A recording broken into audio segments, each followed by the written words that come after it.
Danny, what is Roblox? That is the purpose of this podcast. We're very fortunate to have Geoffrey Reed, the COO of Floor 84, come on the podcast and explain to us what in the world brands are doing on this platform, like how this has to do with Fortnite and the metaverse, just a bunch of stuff that makes me feel very old.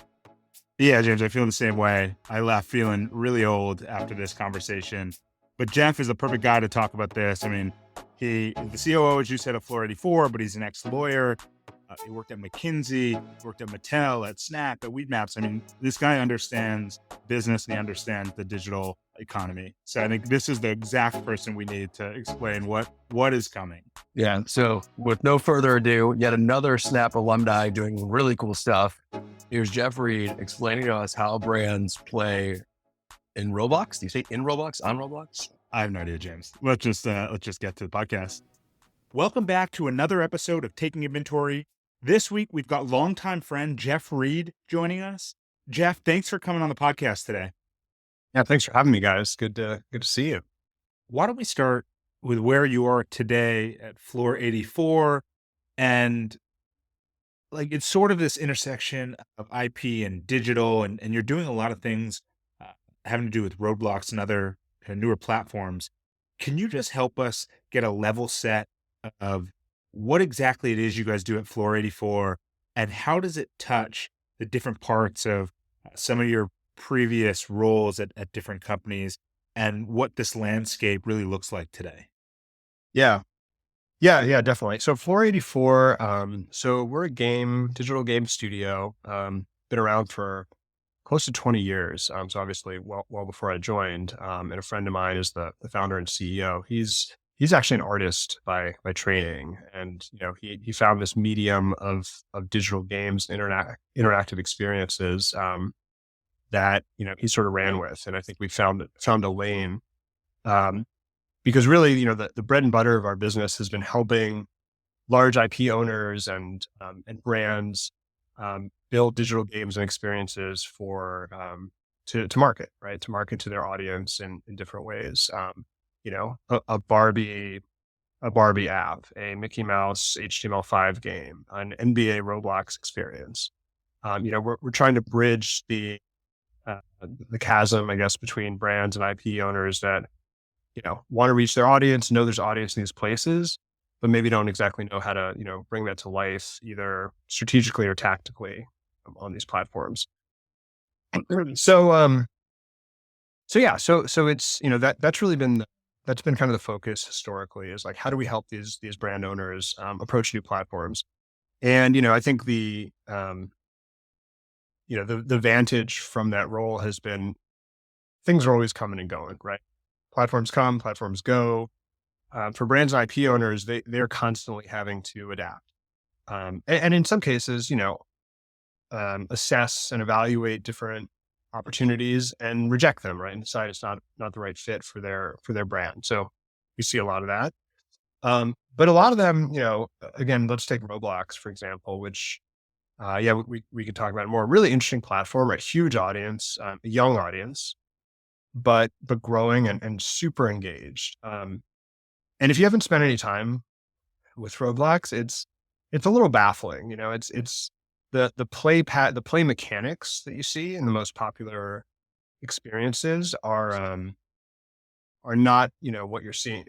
They don't match common console or mobile app play patterns. They're weird. It's weird. It's weird. So I don't know how to put it other than it's weird stuff, right? Adopt Me. Can you give like the like idiot's guide to Roblox? Like I've seen my little cousin watch YouTube videos of people like in Roblox, but like I literally have no idea what it really is. Yeah, that's a great point. So it's the analogy I always use is, YouTube is to video as Roblox is to games. So it's really a platform where creators that are developers can create playable experiences and or digital goods for that a user will equip on their avatar. They can publish them and they can make money off them, right? At the end of the day, that's so Roblox itself doesn't publish playable experiences on their platform. They're just the container.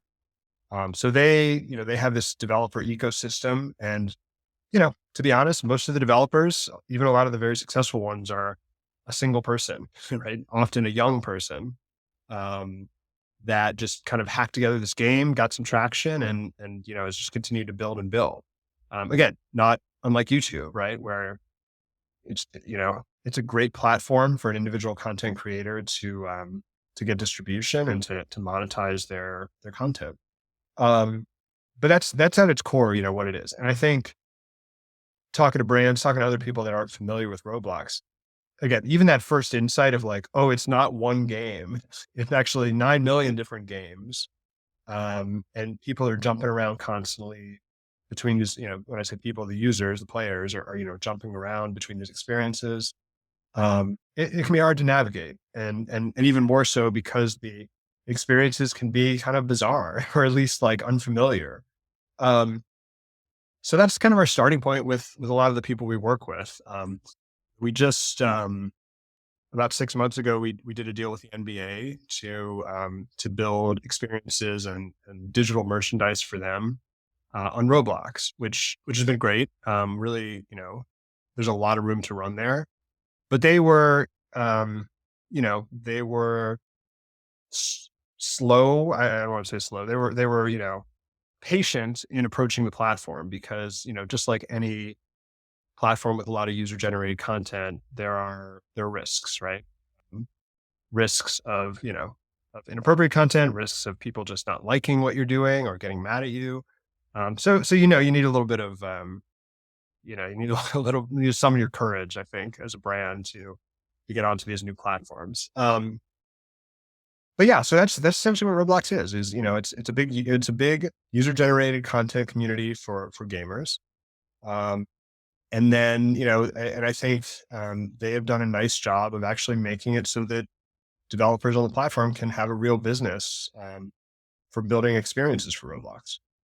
And I think, want to stay on Roblox for a little bit, but tie it into some of the other platforms you Yeah. guys work on. And I think myself included, but I think a lot of people don't realize how big Roblox actually is. I mean, it's a $25 billion company. It's got almost 100 million daily active users. Like this is a massive, massive company. But as you're saying, like, it sounds like the mechanics are very different than maybe some of the in-app games on Snap or TikTok or some of the more traditional platforms. And so how does something like a partnership with the NBA actually develop? Like, do you have to convince them that Roblox is actually a good channel for them? How do you go about creating this game that um, you think will fit the profile of users and the game mechanics and the interests of that platform? And then discovery, right? You mentioned 9 million experiences in Roblox. Like, how do you, of course, the NBA helps, but like, how do you actually stand out? Yeah. Um, yeah, no, great questions. And to the last, just to touch on the last one, I think one thing we found is like IP alone is not gonna go as far on this platform as it might in other places, whether it's the NBA or other characters. We've talked to a lot of entertainment companies about this, but just because you put like Mickey Mouse in your experience doesn't mean you're going to get a boost in traffic. Um, but going back to your first question, so um, look, I mean, everyone, I think all of these, IP owners and marketers have the same inclination, which is Roblox seems important, right? I know there's 70, 80 million DAUs engaging with it with, I mean, long session times. I don't know the number. I don't want to misquote, many, if not an hour, like many minutes a day. And so people are spending time there. So people are like, I know I need to do something, but at the same time, there's a lot of, there's a lot of unfounded truths. There's a lot of rumors about what happens there. And, oh, it facilitates betting. And it's like, okay. I mean, again, there's ways that you can, there's good ways to do it and bad ways to do it. But I think with an NBA and with other IP owners like that, I think it's about sort of, taking them through the journey, right? We're not going to snap our fingers and pop up, NBA experience and expect it to, kind of change the world. And then the other thing is, I think to really have success, we need to approach this platform on its own terms.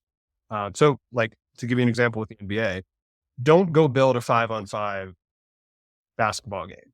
Like users, maybe they want to play that. If they do, there's probably 10 other ones that exist, or they're going to go play 2K on Switch or PS5 or something like that. What are users doing on Roblox? They're doing things like grinder games, right? Where, you're kind of doing like a repetitive action to earn points. And you might have seen, or maybe you guys haven't, if you're not, kids are a little young to be on Roblox. You will, soon enough you will, but they'll have like a really popular game is, plus every second +1 jump power. So each second you can jump like +1 higher than the last second. And the whole goal is you just are trying to jump up this tower as high as you can. So the longer you stay engaged, the better you do and the more points you do. And then you earn goods and things like that. Weird stuff, right? I mean, not weird. It's great. Like the kids love it. They have fun. It's harmless in a lot of ways, but it's not like a normal game mechanic. And I think a lot of large gaming studios have struggled with like, what do we do? What do we do? What do we do with this? Do we just port our existing games? That has not worked super well. And you do see some IP owners like Sonic, for example. They did a really nice adaptation of Sonic to Roblox, and it's done great.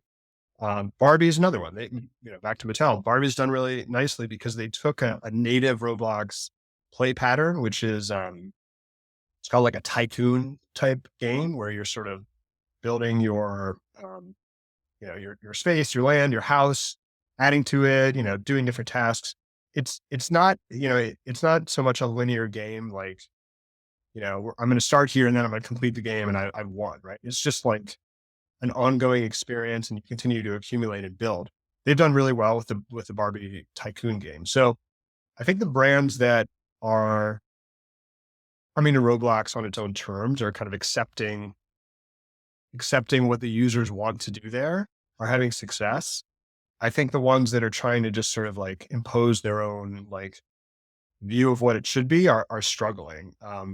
Which by the way is like a theme that at Floor 84, we've seen that for, 20 plus years. And when we talk about like when we get hired or when we work with someone, are we building this for the marketers or are we building this for the kids? Because if we're building it for the marketers, then yeah, we're going to spend a time on, polish and, things that adults care about, but kids have different things they care about. And I think when we have partners and the NBA fortunately is one of them, that they're really like, that's their North Star. We want to do what the users are going to be excited to do, not what me as like the director of marketing, thinks is the right thing to do. So just to close out the NBA, I mean, that one, I think what allowed us to strike that deal was, spending enough time with them for them to understand, like, one, we know how to work with marquee IP, right? We understand, like, we're not going to go do crazy stuff with NBA marks and, like everything has to be approved and reviewed. And, it's a very detailed process and we can be trusted with that IP. And then secondly, giving them a roadmap that is a little bit of like a crawl, walk, run. The first thing we've done with them is build digital merchandise. Just like, you have licensed merchandise in the real world. So shirts, hats, chains, cool kind of, where we've had most success is fantastical items, right? Big ball head with, crazy logos and like, that's what the kids want, right? The adults are like, oh, let's have a t-shirt with the Rockets logo. And the kids are like, give me a ball head. Give me like a crazy, there's a star body we did for the All-Star game, which people love. So you got to go a little crazy, but we started with merch. We then built what we're calling a locker room experience where you can kind of play mini games. And we're actually in the middle of development on our kind of full playable experience, which is going to come out around playoffs time. I can't give away too much, but again, it's not going to be like 5-on-5 or 1-on-1 basketball. It's like completely different genre, but trying to figure out how do we, because, and I think the challenge we've seen is like, because Roblox is a younger platform, there's not like so many NBA fans, right? The kids that are 6 to 12 years old, like maybe if they love basketball, they're into the NBA, but for a lot of them, they don't know it. It's new, right? They just know like ball, basket, like basketball. Okay. I don't know the Grizzlies. I don't know the Rockets. I certainly don't know the NBA or really care. So again, if we just throw NBA out there and expect people to come, it's probably not going to happen. We build them a cool game and we incorporate NBA IP and team logos, and maybe they'll start to develop some affiliation and affinity for that and become lifelong fans. So that's And the is bet. there and is there on Roblox? I know they have a kind of early ads business, but like, are you guys like buying a bunch of Roblox ads to drive traffic? Like, is it that mature of an ecosystem? Yeah, it is actually. I mean, and back to the question of discovery. So organic discovery, I'd say, is better than any other platform for gaming right now. Like App Store, Steam. You will get very little traffic without spending money, but Roblox you actually can. So that's a good starting point. But we have actually invested in UA. They have, and they're making this a big priority. I mean, they have a few ad products to for developers to drive audience. They also have some ad products for, real world advertisers, let's say. Like I think Fruit Loops has done a lot of display ads across different experiences. They're starting to build ad units that sort of function more like, normal digital ads. Um, but yes, we found that it's like kind of critical to have at least like a baseline level of UA spend. The nice thing is that the cost per play on Roblox compared to like cost per install for an app, it's like, a tenth or less, right? So again, we're just able to get traffic so much more efficiently. Um, and that there's not like getting an install is not the same as getting like a one-time play, but still, I mean, we just are able to get a lot more traffic a lot cheaper. So the ad products, they work pretty well. They're still figuring out their ad business. They just launched an auction. Previously it was like a sort of flat rate, I think, essentially product. And now they've moved into auction. And, they're having some growing pains with that, which I'm sure you guys are familiar with. But they're figuring it out. They're figuring it out. And you said two things that kind of stood out. One was, earlier you were talking about like the gameplay being so different, and you referenced Tycoon, and then I think you referenced something called Adopt Me. What is? Can you explain that to us a little bit? The Adopt Me Um, one. yeah, it's funny because in our morning meeting today, we have we have a designer, and we've been going deep on Adopt Me because we also are trying to just like, we understand it, but we don't really understand what makes this tick for kids. It's kind of what it sounds like. So you go in, you pick a baby or a child to adopt, and then you care for it and you take it around in the world and you do different things with it. And it kills. It's like one of the most popular experiences on Roblox. A little bit more of a female user skew, which is, maybe not super surprising. But this freeform play, I mean, again, it's very popular on Roblox where it's just like, I want to have the ability to just kind of walk around, do what I want, build stuff. I want to have a car here. Okay. I want to get my baby a crazy hat, like, I don't know. It's how people are spending their time. So Adopt Me is, again, we scratch our heads a little bit on that one, but again, we got to just take it for what it is, take it at face value. How do you guys keep up with these trends? Like you mentioned, obviously the similarities as you view it, to YouTube and video, and like that's just so much faster, right? You can see video trends happen in real time, and brands can adopt them, oftentimes late. But like games are so much slower. Like once you see it, you're already three months behind. Like how do you guys stay up on these trends and see what is worthwhile? Yeah, it's a great question, and I don't know that we have any magic solution other than just staying active in the platform. We spotted this experience.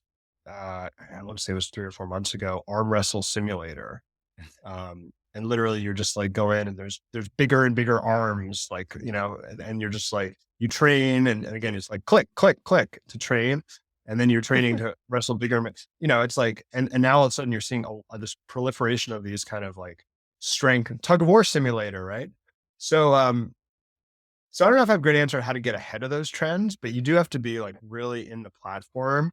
The good news is, from a planning perspective, there's actually like a reasonable amount of data that you can access about like trend, what's getting concurrent users, what's getting, ratings. So we're tracking a lot of data. We're trying to see, what's hitting. But also sometimes it's just like, where did that come from? Like why did this thing do well? I don't know. Yeah. There's these like new games where, there's like a red side and a blue side. And again, really simple stuff. You run between the two colors and it's like, oh, okay. I mean, I guess this is what kids are doing now. So again, we're not trying to get ahead of trends. I think if we can keep up with them and, see how it informs our work. But the good news is, like, as much as there are these things that pop up, like there are some, I think we've identified like 3 or 4 core play patterns that seem to be persistent. And, I think if we tap into those, you can have success. Even in the past few years, as you guys have been building on it, like how is the aging up of users affecting what you guys are doing? And like, do you think Roblox continues to age up with its users and like the experiences become more adult? And are we Yeah. ever gonna like use it, or is like we're just too old? Um, so we went to the Roblox Developers Conference last year, and they really, really, really want to age up, understandably. Um, and they're talking a lot about the functionality that they're going to add around communication and around all these things that are going to, the CEO, I guess he always does these like 5-year predictions. And, one of his predictions was how people are going to be applying for jobs through Roblox and doing job interviews. Like, yeah, maybe. Um, I think where Roblox may have some successes, like they're doing a couple things this year that might open up the older cohorts more. One is a big focus on fashion. We haven't really talked about the digital merch at all, but that's actually a really big part of the platform as well. Like creating and selling digital merch. We've actually made more money off that than in-app purchases or in-experience purchases in the games.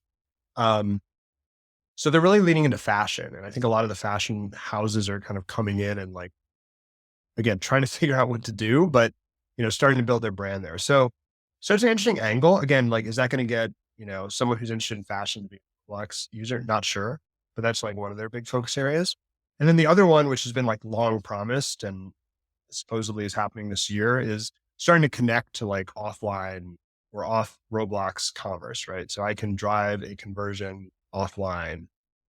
That's going to open up a lot of functionality around like shopping, for example. So, I you can imagine, a try on experience or a shopping experience in Roblox could be like, that could actually be like value additive even for, let's say, adults. But if you can't connect to an offline transaction or drive to an offline transaction, it kind of loses a lot of value. So that's what they're focused on. And they've talked a lot about how their audience is already aging up. There's no verified age. It's a little hard to know. I mean, there is a verification, but I think the vast majority of people don't actually age verify. They just self-identify.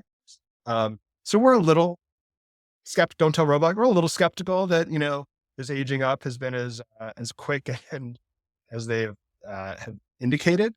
But, I do think like even with our NBA experiences, if I believe their numbers, they're much more aged up than we have some original IP on the platform, which definitely has been a younger age cohort. So it's, it'll be interesting. It'll be interesting to see how they play it out because, they are, like many tech companies, great user growth. Even monetization is pretty good, but they're just like I mean, they're still like very cash flow negative as a company, and probably will be for a couple more years. So they need to figure out how to kind of turn the corner on that. And part of it's going to have to be older users. Oh, I've never felt older than right now hearing all this stuff. I have no idea really what you're talking. We have to go play after this, Daniel. Yeah, you should. Like, I'll play you. or like adopt a kid. Um, and then I've seen that you guys have done work, like with Fortnite. Is that a similar? Obviously, I played Fortnite before, not a lot, but like, is that morphed into a similar thing? And are these? So two questions, which I know is like annoying to do, but would love to know about Fortnite, and then also just like, are Roblox and Fortnite like the two best kind of manifestations of like the metaverse today? Like, is that how people are thinking about it? Yeah. So Fortnite, they've opened up the ability to create these like islands that, you can play a Fortnite style game on. So like in a lot of ways, like the gameplay so to back up, I think it was maybe 6 or 9 months ago, Fortnite opened up the ability for developers to create their own experiences or islands and to monetize. So again, somewhat similar to Roblox. It's not as free form. So you're still like, there's some parameters of the game, like you're still running through the game. It's usually like a shooting game with some kind of objective you're trying to reach. But there's been a lot of like obstacle courses, and we actually made kind of a Squid Game style, like red light, green light game, which actually was super fun. So it's a little bit more controlled in terms of like what type of experience you can create. The monetization is actually like way ahead of Roblox on like a per user basis, which is interesting. But the discovery is a little bit of a mess right now, and as well as some of the measurement tools, like they're like 2 years behind Roblox on kind of the developer experience. So we're bullish. We think like that will continue to grow, but with Roblox, we have a really clear understanding of how to grow an experience, both organically and with paid traffic. And Roblox is kind of opaque at the moment, but I think it'll continue to improve and get better. So we're continuing to invest in that. But to the question about the metaverse, like I mean, I 100% agree, and I think to me, Roblox is like the largest metaverse out there right now, like the actually being actively used metaverse, because people really are, and people and kids in particular are investing in their presence in Roblox. They're buying clothes, they're buying a new head, right? They're buying all these kind of quirky things to personalize it that are persistent across all these different experiences.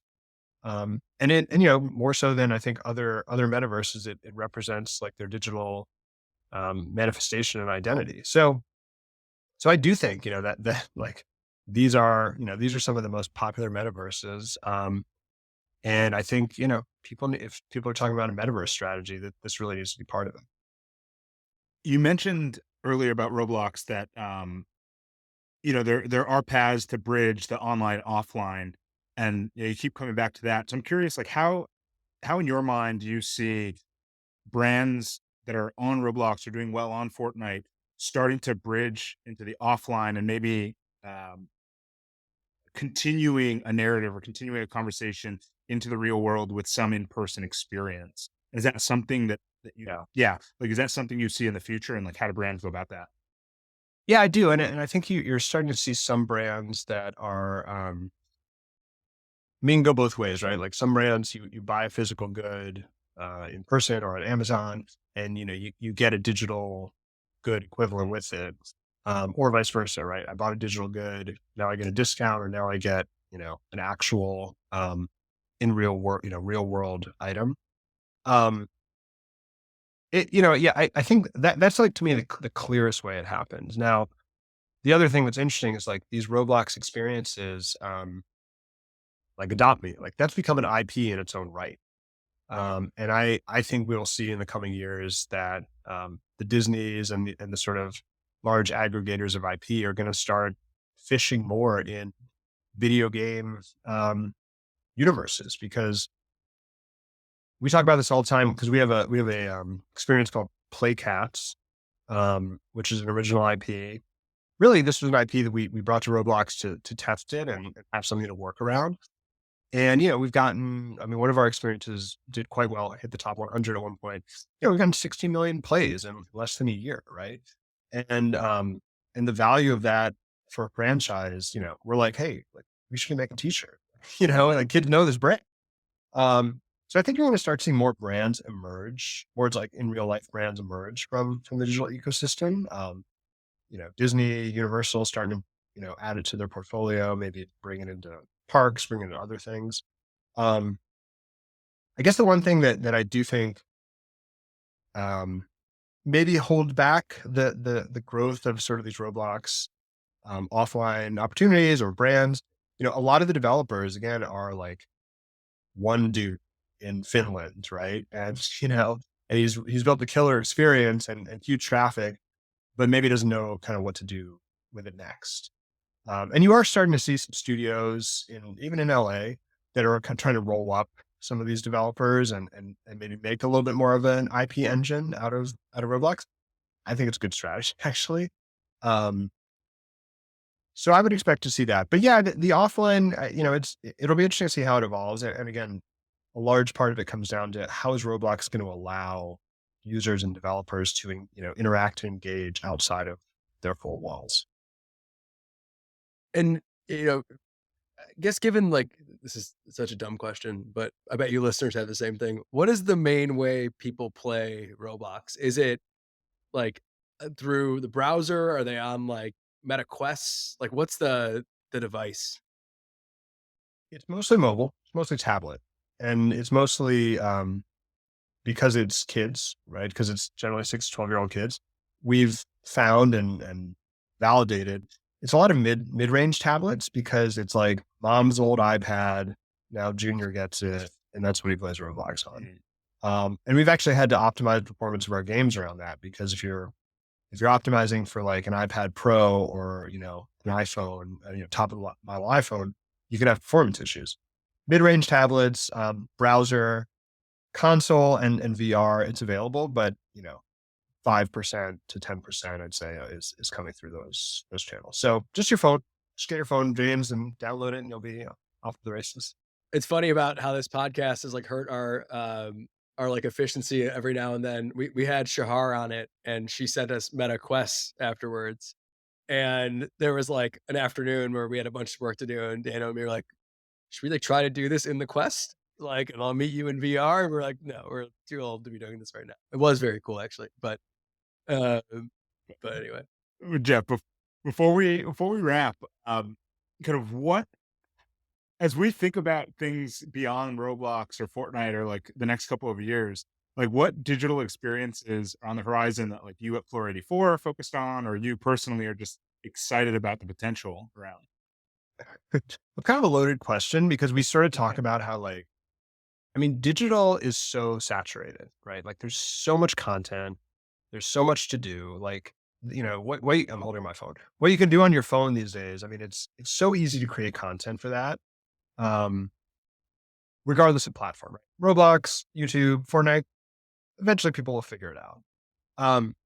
So we're actually have been thinking more these days about like in real life experiences because again, as the phone, as sort of the, wow factor of the digital experiences wears off, where it's just like, yeah, I can do anything on my phone at any time and it's costs basically nothing. How do you attract audience's attention and more importantly, like dollars? Um, so yeah, so we've been talking a lot about IRL stuff or crossover IRL digital.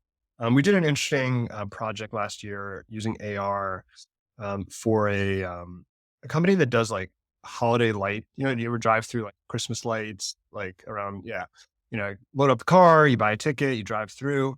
Very kind of old school experience. Great business, by the way. And we built an AR overlay actually to this Christmas light. So as you're driving through, and then you use your phone, there's different triggers that will enhance the visual of the lights with a little gingerbread man, or we have other characters. So anyway, we're really trying to figure out like how do we break out of just digital or break out of the phone because it's just too crowded. There's just too many people getting after it. And we can get lucky and we can kind of hit a home run, but I think to generate, growth and innovation, there has to be some kind of consideration of, real world experiences because again, and I was talking to another of our ex-Snap colleagues who's an investor now. And basically like we talked about a bunch of ideas and everything. He's like, if it can't beat TikTok, then I'm not interested. If it's not going to like, if it's not more compelling than TikTok, then like, it's a loser. Right. So and it's fairly, big statement, but not wrong. Right. Which is like, there's just so much competition for attention in the phone that we're going to keep being there. And I think, Roblox and I think we're always going to have a business helping brands and IP owners navigate that cutting edge, that frontier of digital and technology. But as a business, we'd love to diversify and not just be dependent on, because the other thing we'd probably spend another hour talking about platform dependency, right? But, in some of my other roles, like that is, I've seen that's, it's a bad place to be, right? To be too dependent on. And then, again, there's countless tales of businesses that were built on Facebook, built on other platforms that, then the rug got yanked out from under them. So anyway, short answer is I don't know, but I think, it's I think it's important to be nimble, and I think it's important to also just not get, to just recognize like how saturated digital and digital attention is right now, and what are the implications of that? Yeah, I mean, it is very cool to just kind of hear how you guys are approaching this with some of the biggest brands in the world, places that like James and I spend, as we've said countless times, we spend zero time. So we really didn't understand this. So this has been an education for sure. But where can like people check out some of the games or some of the experiences you guys have built? Yeah, yeah. So F84.com, our website, we have links to some. If you're at Roblox, NBA Avatar Catalog is our NBA experience, and next week we're dropping a new UGC right in time, just at the start of the playoffs. So it's actually interesting because like again the Roblox users really love exclusive items that are very limited time. So whenever we drop something that's limited, it's just like a rush in. So if you guys, I'd be ready at like 5 p.m. on Monday, jump into the Avatar catalog, get your free UGC, and you'll be in good shape. But yeah, check out our website, go to Roblox, check out the NBA Avatar catalog, and check out other experiences too, right? I think even comparing to other sports leagues, some are doing it well. The NHL, while not perfect, has done a pretty good job. I'm hesitant to say the NFL has kind of whiffed a little bit with a couple of their attempts. So yeah, it's again, I think if you guys spend honestly, if you spend 10 to 15 minutes in Roblox, you'll get a much better feel for it because it seems intimidating, but once you start hopping in, you're like, okay, this is one experience, this is that experience of the marketplace. Like you'll figure it out. Awesome. All right, I'm doing it. Do it. A couple hours. Yeah, exactly. Report back. Make sure you give us a thumbs up. I will. Thank you, man, for doing this. This is awesome. Yeah, it was great to talk to you guys. Keep doing what you're doing. I love the podcast.